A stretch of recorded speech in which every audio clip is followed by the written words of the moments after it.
Today on Mother Mayhem. I really do think it's important that you validate that part for yourself. You're not mad for no reason. You're not jealous for no reason. Your experiences impacted you, and your feelings make sense for what you've experienced.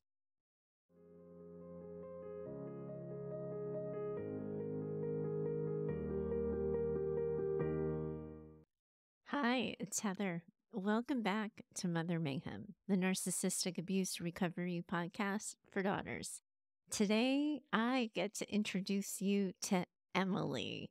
If you were to ask her to describe herself, she might tell you that she's a fuck up, that she ruins everything good in her life, and that she is no better than her narcissistic mother. If you let me describe her, you will hear that she's carrying a lot of shame, that she is in so much pain that she shoots first and asks questions later, that she's scared of her anger, and that she holds jealousy that makes her feel even more shame. She's not going to believe me on this one, but she became an instant favorite of mine. That's why I named her Emily. You see, back in the day, I worked in residential treatment for adolescent girls. I don't know if I told you guys this before. I must have. It's a huge part of my life. In any case, I think the statute of limitations on this has probably expired. So now I can tell you that I worked there for 10 years, and the student, Emily, was one of my favorites. Now, obviously, we weren't supposed to have favorites, but also, of course, we did. And Emily was most definitely one of mine. Now, she had a rough deal in life, so much trauma, and every time something was about to get good, she would wreck it and self-sabotage because she just didn't believe good things were meant for her.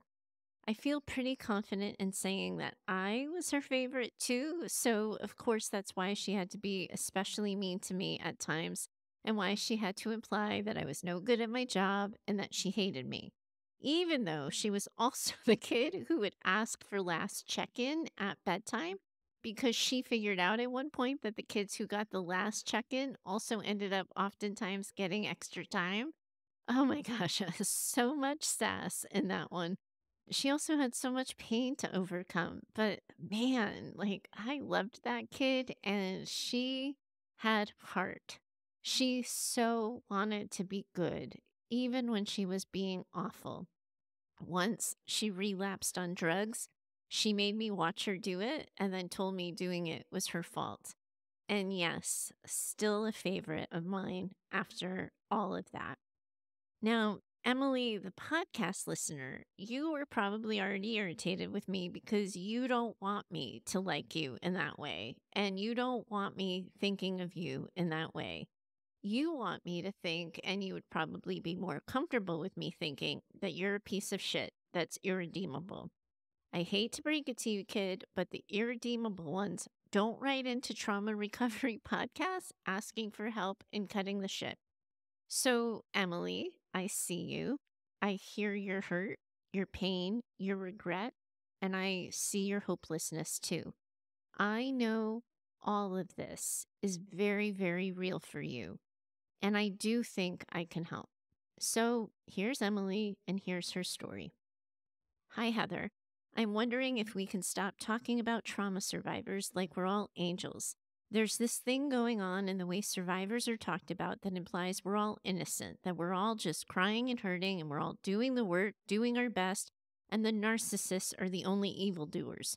While I will be the first person to tell you that my mom has done some fucking evil things, I also have to tell you that I have too. Trauma survivors, we aren't all innocents doing our best. Can we just talk about how trauma fucks us up sometimes, and as a result, we do really fucked up things? This week, I had to bring not one, but 2 bouquets of flowers to a woman at work. I owed her a really big apology, and when I got to the store, I didn't think 1 bouquet would cut it. She's an older woman close to retirement. I know this because she has a countdown calendar on her desk that she's quite proud of. She came over to me the other day and said, and I quote, "Hey, you've been working so hard, and I thought that new account just got added to your plate, so I took care of doing XYZ for you." What is XYZ, you might be wondering? Only the most pain in the ass part of my job, and without me asking, she just took care of it for me. She was so nice. And I know this now. But in the moment, all I heard was that I wasn't doing my fucking job and that I needed a rescue. So I snapped at her. Did I ask you to do that? Why don't you mind your own business and focus on your job instead of worrying about mine? She was so crushed, Heather. Instantly, I could see she wasn't actually being an asshole. She really was trying to help, and the thing she helped me with actually saved me so much time. And of course, I immediately apologized and I started stammering about how I reacted too quickly and all of that. But shit, Heather, I hurt her. I know I did. And this isn't the first time that I've gone and done something like that. I've also been fighting with my sister, or to put it more accurately, picking fights with my sister. My sister, she just has it together. She has friends, she has activities, she's doing okay. Neither of us talk to her mom anymore, but my sister, she's just okay. Me, I just fucking mess shit up. Like the woman at work, my sister hasn't even done anything wrong other than not be fucked up by her mother like I was. And I'm just so mad and jealous about that. I feel like she kept herself together somehow and actually got better at everything once we cut her mom out. And I'm the fuck up. I wreck good relationships. Apparently, I practically knock well meaning ladies down at work. Oh dear. Not. Oh, Emily, I like you so much. Oh my gosh, I love this letter. Apparently, I practically knock well meaning ladies down at work. Not literally, but you know what I mean. Oh, Emily, I feel you on this. I know all about how this is trauma brain. I know how trauma's affected me. But when does it stop making me asshole number one? And can we just fucking admit that trauma makes us assholes sometimes? You haven't really done an episode with an asshole. So allow me to be the first. Please tell me what the hell I'm supposed to do. I don't like myself. I don't like who I'm becoming or how angry I am or how jealous I am. And I just want to stop the shit. Please just help me cut the shit. Oh, Emily, man, I like you. All right. I can hear your hurt. I hear your shame and your confusion and all of this. And I gotta know here, you are by no means the only one who's mucking it all up. You're one of the first brave ones to write in and say so, but I have a feeling I'm going to get a lot of deep confessions after your episode now. You already know about trauma brain, and it's causing you that fight, flight, and freeze response. And you seem to be caught up a little bit in fight. Now, that might be because fight has been the thing that has your back all along. Maybe you managed your mom with some fight and with some attitude, and your fight is just how you got through, how you protected yourself, and how you prevented yourself from feeling all of that pain that comes from a childhood with your narcissistic mother. Or maybe you actually never got to fight with her. Maybe you had to be quiet, acquiesce, and just take it. And now you're realizing that you don't have to take it. You can fight back in every single way that you never got to as a kid. You might just be so sick and tired of feeling sick and tired, and you're ending up feeling mad all the time. And Emily, I know your anger feels really out of control right now. And because of that, you're feeling a lot of shame about it. But also, we have to be honest about this if we're going to talk about your anger and admit that mad also feels good in the moment that it's set off. We feel large, we feel in charge and impenetrable, even. And of course, that's only until it catches up with us and we catch up with ourselves a little bit in that moment that we realize the mess we made. But right now, you are at war with your anger. And it feels, I know, like your anger's winning. But also, my friend, your anger really has your back. Your anger's the part of you that recognizes what you never had and always deserved. Your anger is the part of you that recognizes that your life today is harder for you because you didn't get the love, nurturance, acceptance, or guidance that you needed as a kid. As much as you hate it, what happened at work the other day makes a lot of sense to me. Daughters of narcissistic mothers, all of you are used to being criticized and you're used to being held to those impossibly high standards. You're probably also used to scanning ahead of every single situation to read the room, avoid the tension, dodge criticism. You're used to being on top of all of it. That's the way your body's wired, and that is the body memory you have around criticism. So, of course, you believe your body. It has protected you before, and it's probably been right far more often than it's been wrong. So, your body and your trauma brain, you just couldn't differentiate from your mother's criticism and a more innocent comment made by a coworker. And that's because of that physical rush that came to you when you heard your coworker offer you some help. Now, the first thing we're going to have to do together is get you paying attention to that rush. Now, you likely feel an intense rush of energy in your body. You might flood with heat. Your hands might end up in a fist, and maybe your jaw is getting set a little bit in those moments. But right there, that is your cue to step back. When you feel a rush in your body, your first order of business is to respond to your body and take care of that. So, your challenge is going to be to take a beat, to take a moment, to take a breath, and remind yourself that sometimes this isn't that.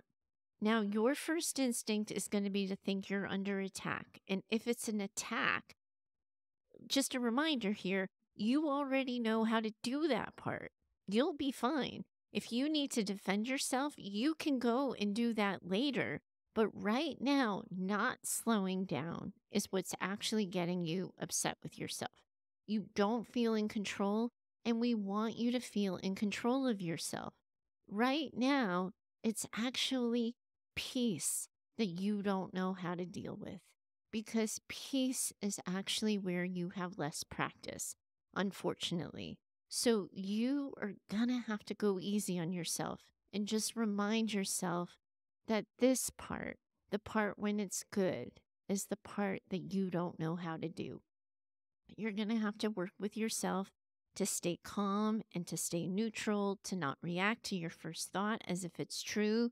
And you're going to have to work on finding those strategies that help you calm your body. Anger, it creates a lot of intense energy. So odds are for you and for most people listening too, because I promise you, you are not the only one managing anger right now.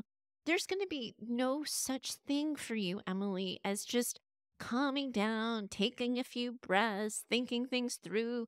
So, your first order of business is actually going to be to get moving, not in the fight way where you throw a punch. I hopefully don't need to say that part out loud.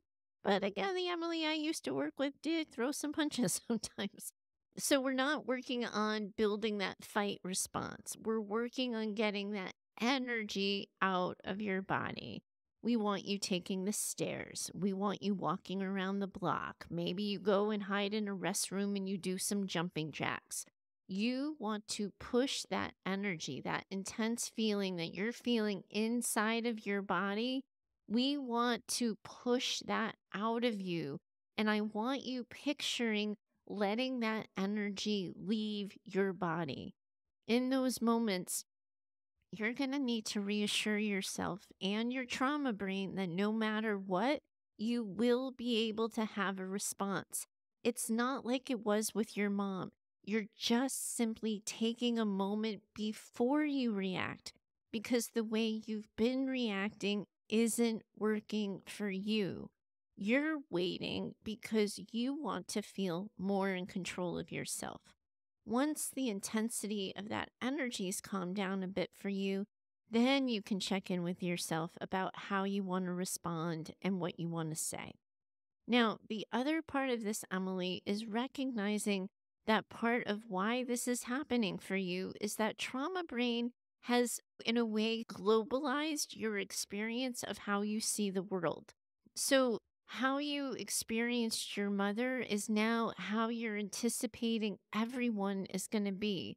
The way this happens sometimes is we know that trauma survivors often find themselves repeating the trauma patterns because that's what it feels familiar. I can't just say to you right now, hey, your work isn't like your childhood. Just tell yourself you're not there anymore and move on, because I have no way of knowing. And maybe you did unconsciously pick a working environment that echoes your childhood because that environment felt predictable and familiar. In moments like this, when I'm giving advice in this way, it feels a little bit risky for me to say, and it's going to feel risky for you to hear that maybe your work isn't like that. So here's what I want to say instead. Your trauma brain protected you with your mom and with your childhood, but you don't have contact with your mom anymore, and you aren't a kid anymore. So part of calming down your fight response means you have to regularly remind yourself that you aren't there anymore, that you aren't a kid, you aren't with your mom, and that it is okay to look around the world with new eyes and get curious about what it is you see. Your brain is wired to scope out risk, to protect you. So, a way to get grounded and calmer and less reactive is always going to be starting to train your brain to look for the signs that you're safe, that people are good, and that this isn't that. Trust yourself that if you did, in fact, pick an abusive working environment or anything else like that, that mimics your childhood, that you will do what you already know how to do because you already did it with your mom. You went no contact. You can do that with anything you might need to now.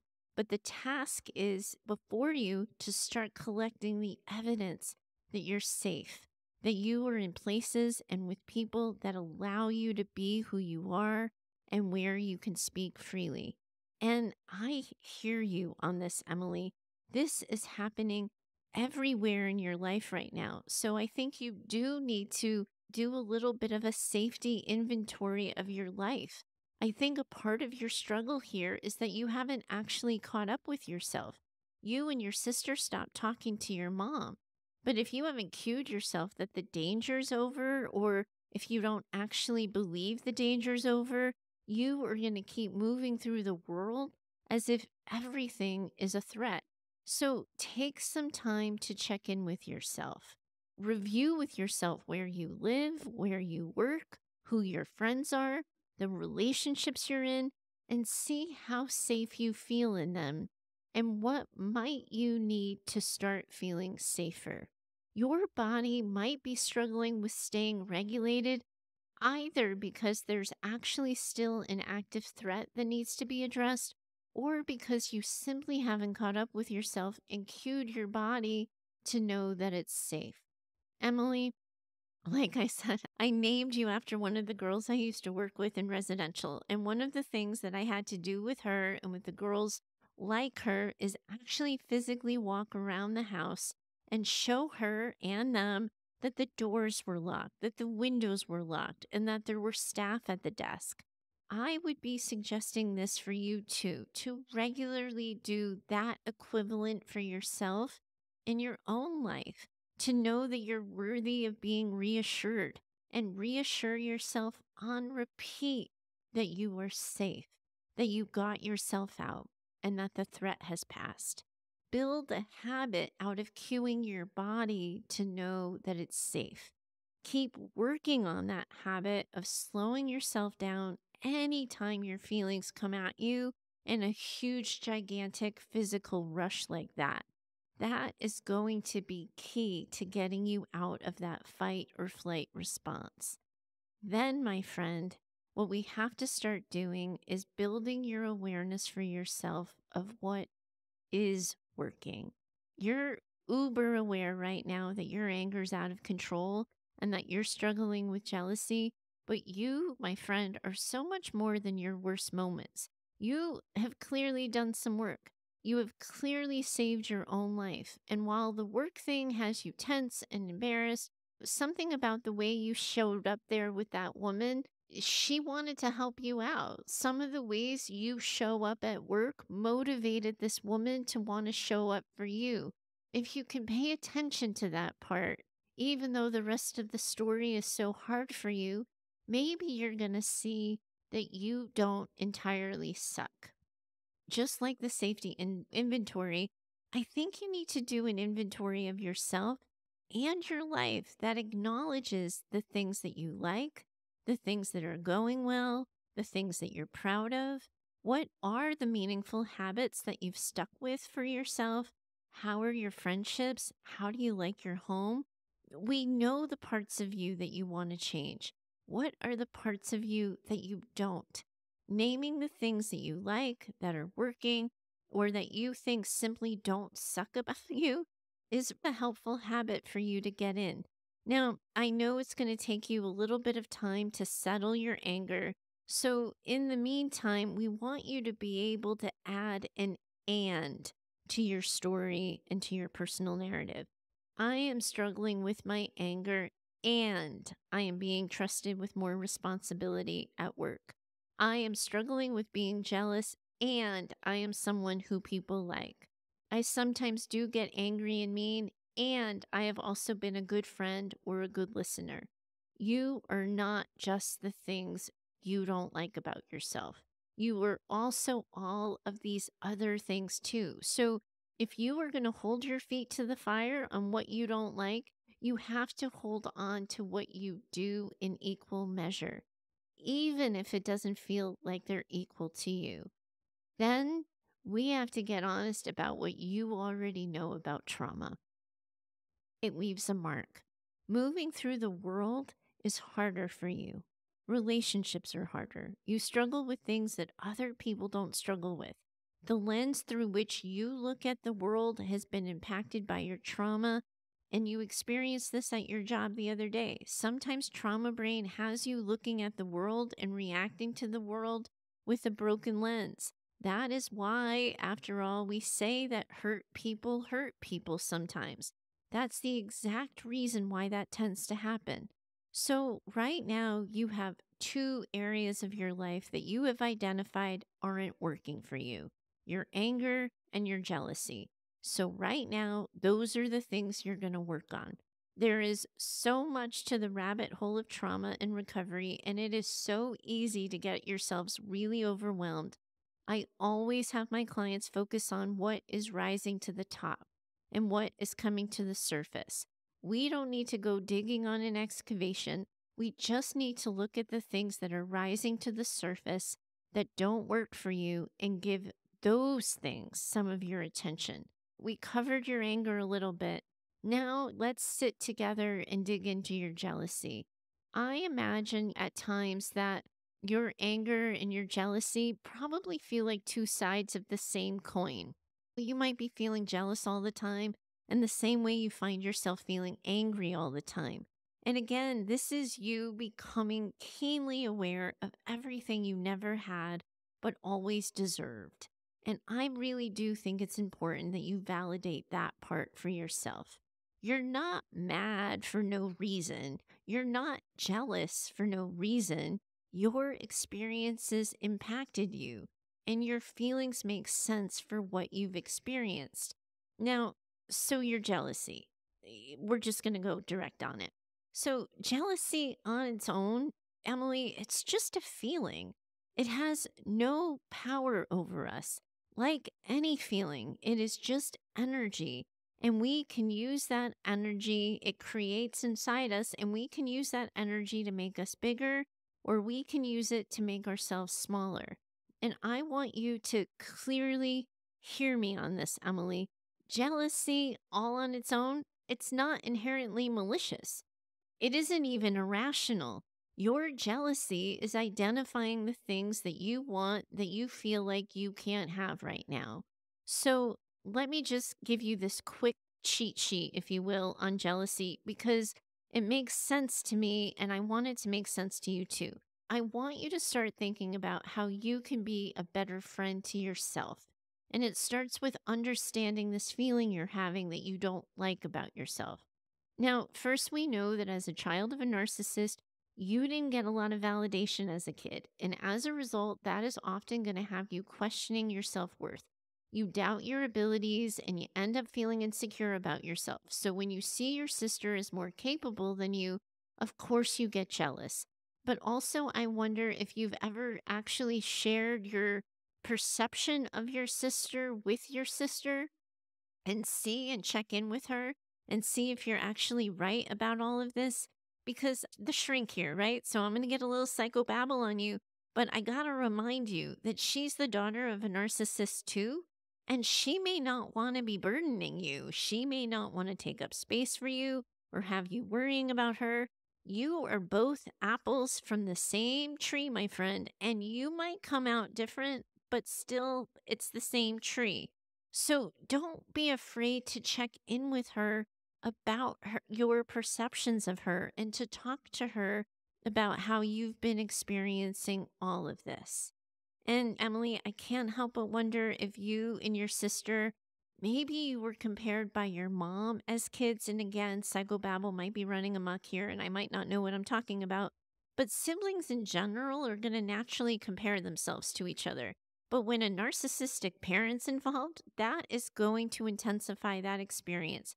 And it is going to program you practically to have all of these feelings of envy and inadequacy.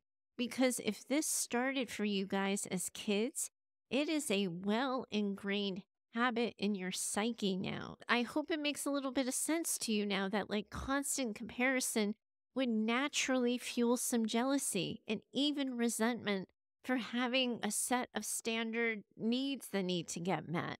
Because at the root of narcissistic abuse is this pattern of behavior your moms had toward all of you. That pattern is going to be rooted in repeated rejection and repeated abandonment. The roots of jealousy, of course, are going to be impacted and pulled on by those same fears of rejection and abandonment. Part of what we're addressing here, Emily, is something that in the psychobabble world we call hyperarousal and hypervigilance. Now, people automatically hear the word arousal and think I'm talking about sexual response. That isn't what we're talking about. Hyperarousal refers to this heightened emotional sensitivity and reactivity. And I think that might be what you're dealing with here, along with the hypervigilance that often comes alongside that's what has you scanning and measuring and assessing. And it's because of that hyperarousal and hypervigilance that you find yourself having this big reaction to things that might otherwise be or feel normal or harmless or ordinary. Now, trauma also, it's going to affect your relationship patterns and your responses. We've talked about it before on the show, but please just let me repeat myself here.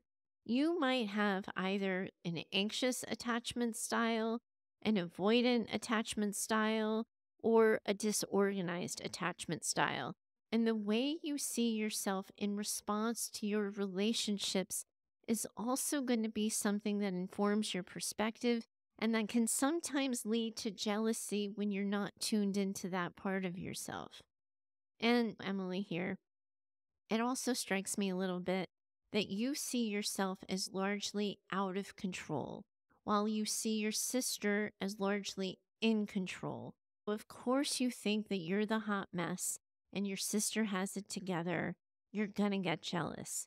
But there's a tricky thing about jealousy. It starts because the trauma brain's habit is to scan for risk.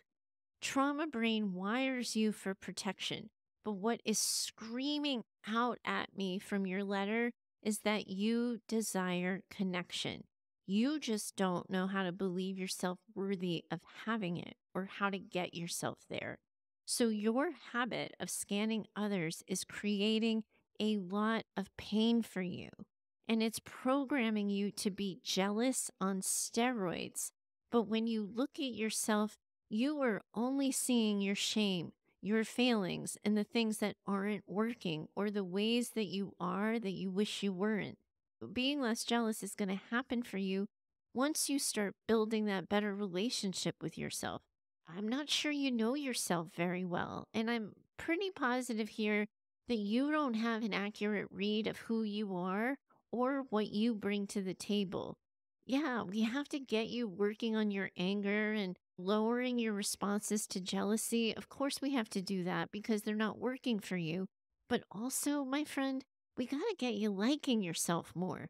The things you're struggling with, they're really common for daughters of narcissists. And at the root of narcissistic abuse recovery is always going to be building a better relationship with yourself. We have talked about this over and over again on the show, so I'm not going to repeat myself too much here, but we did review it just a few weeks ago back in episode 40, Rediscovering You.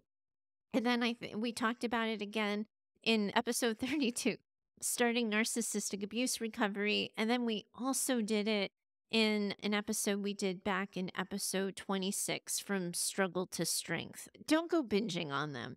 You're going to get overwhelmed, but set an intention for yourself to go back and give those episodes a listen. And don't forget the core foundational episode that if you only ever listen to one episode of this show ever, I always tell people it's the third episode. I am going to link to all of those in the show notes for you guys as a reminder. And Emily, I've given you a lot to do here. And I hope in doing that you see a path out of this. I know that you're not going to be able to just sit with me and listen to me as I talk to you about your shame. I know if I led with all of that or any of that, you wouldn't have been able to hear me or believe me.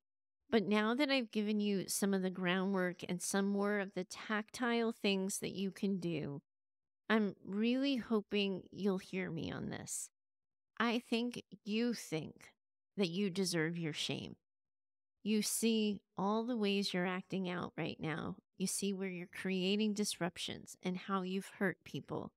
And you think that that is the natural consequence, that that is the cost of your actions. We talk a lot about on the show how your mothers can't hold accountability. They can't name what they did or the impact of their actions on other people. And as her daughter, you never want to be her. So as a result, you end up holding yourself highly accountable. That's often where shame starts. Fear of being your abuser and wanting to be anything but. Also, too, my friend, we know your mom did a number on you, and shame pops up all the time as you're healing because she undermined your self worth and she did it repeatedly. And she used all of her machinations and all of her tactics to manipulate you. She used shame to manipulate you. She criticized you. She controlled you. And she did this so often and so repeatedly that at this point, for you, you've internalized probably a lot of her messaging, and it has started to become your own truth about yourself. When we add to this the idea that a lot of the coping mechanisms that people choose after being abused can be attached to shame, there ends up being a pile-on effect. Sometimes substance abuse happens, relationship sabotage happens. We know you all can get into these spirals of people pleasing and perfectionism.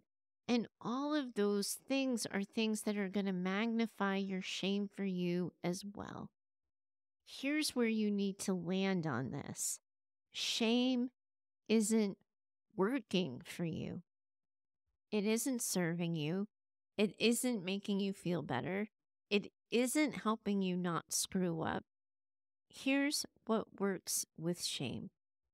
Challenging your negative self-talk and your inner critic. Knowing what your shame triggers are so you can learn the coping strategies for yourself that actually work. You want to keep practicing vulnerability like you did with the woman at work. And I would encourage you to do that with the same with your sister. Find the supportive and understanding people that you can connect with and talk to about this stuff, just like you did here. Now, the Emily I named you after, she would have rolled her eyes at all of this and told me to fuck off. But I want you to think about this for a second. try mantras. And again, you can all roll your eyes and tell me to fuck off, but please just maybe try them anyway. You are so used to beating yourself up, so you have to replace your negative self talk with positive statements about yourself that you actually have buy in into. You want to build the relationship you have with yourself so that you can see all of your parts, not just the parts of you that you don't like. In tied with this, I would say, I'd like you to consider a forgiveness ritual for yourself. Of course, ask for forgiveness from anyone you might need to who is safe to do so with. But more importantly, we need you to forgive yourself. Now, there's a couple of statements I like for this. First, Brene Brown, y'all know this by now about me, that she's one of my heroes. And she always likes to say, I did the best I could with the tools I had at the time. That to me is a really good mantra. It's a really good part of a forgiveness ritual. And it's a really good way to show yourself grace while also holding real life accountability. There's another one I like by Maya Angelou. She has a statement: do your best until you know better. And then when you know better, do better.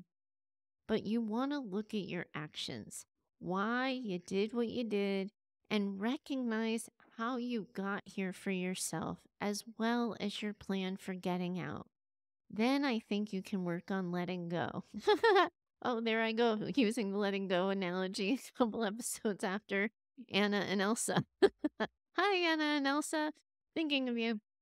Now, Emily, you might need to let it go every day for a little while, but eventually you are going to find your way to peace. Also, Emily, you did real good for yourself here by reaching out to me, by speaking your truth. I talked to you about how I wanted to turn this into a social media post too, and you gave me permission to read your letter. You're getting honest with yourself and your struggle. You're doing all of this, and you didn't die, my friend. Maybe I was even able to help you in a way, but I think you helped yourself a lot here. I'm also going to tell you my triple dog dare for you right now is to please consider sharing this episode with your sister and talking to her about this. But by connecting with me here and being honest with me, I hope that alone starts to change and shift the story you started writing about yourself. Because, Emily, I really do think I see you a little bit here. And if it's okay with you, I'm going to get even cheesier than cheesy. And I want to share one last thing about the real Emily that I named you after. I used to read to her and the other kids an excerpt from the book, The Velveteen Rabbit. It's a piece that's become a mantra for me in my own life, so much so that my husband and I had it as a reading in our wedding. And years after the real Emily and I worked together, I got a letter from her. I told you I was one of her favorites too.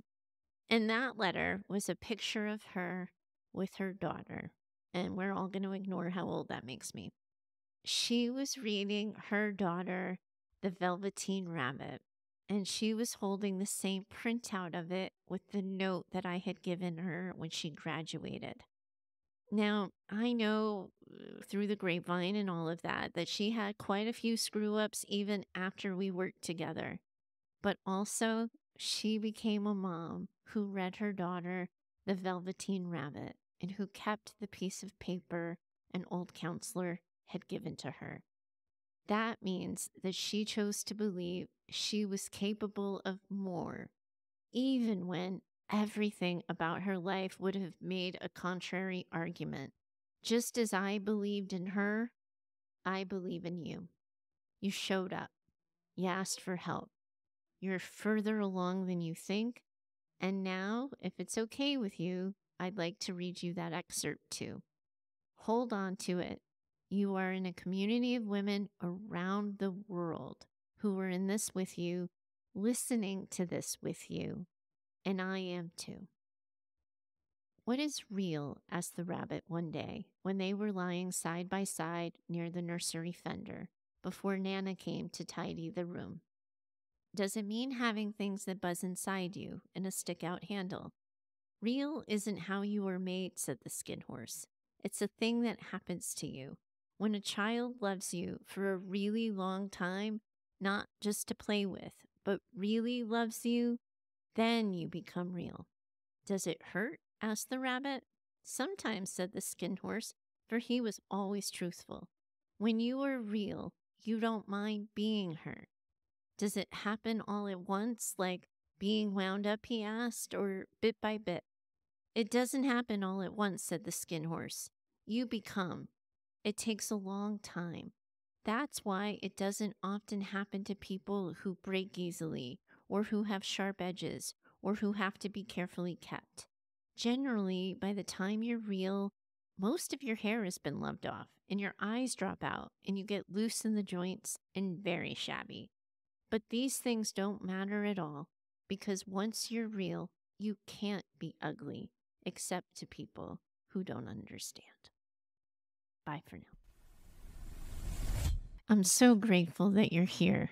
You're right where you're supposed to be.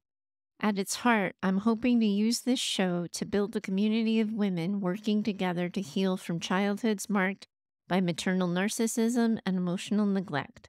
My goal for Mother Mayhem is that this show becomes an advice and mentoring-driven show where you share your questions, struggles, and stories, and I offer you direction for healing and recovery. That can't happen without your contributions. I invite you to send a recorded voice memo or write in an email with your questions and things you're struggling with. You can always find me over at heather@daughtersnpd.com. To connect further, I invite you to find me over at Instagram and occasionally on TikTok at DaughtersNPD. If you know another woman who needs this conversation in her life, I'm going to ask that you share the show with her. You can help me get the word out with your reviews and social shares of the show, and I hope you'll consider doing so. Special thanks to Heather Clark for editing this show. She's in my head and knows what I meant to say when the words come out backwards. Thanks for your time today. I'm always in it with you. Bye for now.